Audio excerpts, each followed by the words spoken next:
السلام عليكم ورحمة الله وبركاته. مرحبا بكم في فيديو جديد.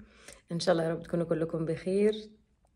أنا متأسفة لو الكاميرا بتتهز، أنا ماسكة الكاميرا التليفون في إيديا وفي أوضة البريك يعني في الشغل.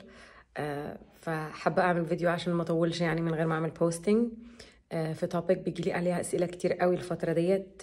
أي حد بيلاقي قناتي أو بيتفرج على الفيديوز بتاعتي بيسألني على الوظائف اللي هي بتلتزم ترخيص. انا ممرض في بلدي، انا لسه متخرج من تمريض، ممكن اشتغل في كندا.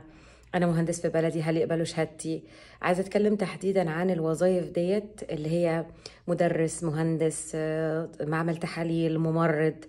كل الوظائف ديت بتتطلب رخصة، محتاج لايسنس علشان تمارس الوظيفة ديت في كندا. أنا عايشة في كيباك، وكيباك ما فيش أي حد فيها بيشتغل في مجال التمريض أو معامل تحاليل أو اللي هو الدنتال هايجينست اللي هما بينظفوا السنان، اللي بيشتغلوا تحت دكتور الأسنان يعني. دكاترة الأسنان، دكاترة أطباء بكل التخصصات بتاعتهم، المهندسين بكل التخصصات بتاعتهم، لازم يعملوا حاجة اسمها لايسنسنج بعد ما بيتخرجوا من الجامعة. بيمتحنوا امتحان خاص بالأوردر بتاعهم يعني، اللي هي النقابة أعتقد في البلاد العربية اسمها. وبعد كده يدوهم اللايسنس تو براكتس البروفيشن دوت، ان هم يمارسوا المهنه ديت. فانت في بلدك الرخصه، انا ما اعرفش في البلاد ديت اسمها رخصه ولا ايه، ان انت معاك الشهاده اوتوماتيكلي، يعني مش اوتوماتيكلي هتشتغل هنا لو جيت بشهادتك ديت بخبرتك اللي عندك في المجالات ديت. حتى التدريس هنا لازم يكون معاك لايسنس ان انت تدرس. في التدريس اكسبشنز بسيطه لما بيجوا هنا يقدروا يشتغلوا. هبقى احكي لكم عليها في وقت تاني يعني. بس في العموم التعليم الاساسي كله ما ينفعش اي حد يجي يشتغل مدرس في مدرسه من البابليك. التعليم الاساسي بدون ما يعمل رخصه تكون من هنا. ما ينفعش الرخصه بتاعت بلدك او بلدك تشتغل بيها هنا في مجال التدريس. النقطة التانية اللي هي معادلة الشهادة، أنا اتكلمت قبل كده في فيديو بالتفصيل عن كيفية إنك تعمل معادلة شهادتك لما تيجي هنا. وممكن تعملها قبل ما توصل كمان. معادلة الشهادة يا جماعة هي مش محدش بيمتحنك حاجة، هي مجرد بيبر ورك، ورق.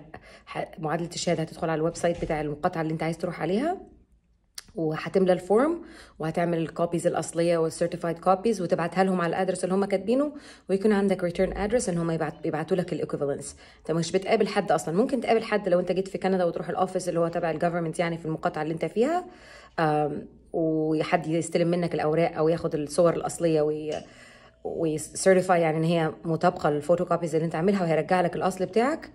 لكن هو بيبر ورك، هو مجرد ورق انت بتقدمه وبيجوا لك الايكوفالنس. بالايكوفالنس دي بقى انت بتقدر تقدم على ان انت تعمل دراسه بسيطه مثلا عشان تاخد اللايسنسنج.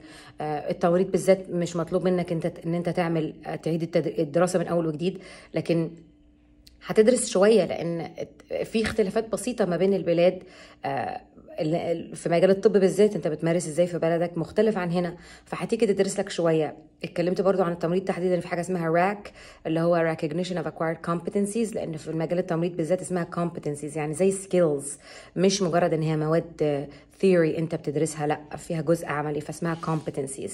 فغالبا هيعملوا لك evaluation في الكومبتنسي، زي مثلا ازاي تسحب حي عين الدم مثلا، ازاي تحط اي في، على حسب بقى انت تخصصك ايه يعني في التمريض. ده بخصوص معادلة الشهادة. فانت لازم تعادل شهادتك لو انت عايز تكمل في مجالك، دي نمبر 1 لازم تعملها. اذا كنت وصلت هنا اعمل كده، اذا كنت لسه في بلدك اعمل كده باي ميل.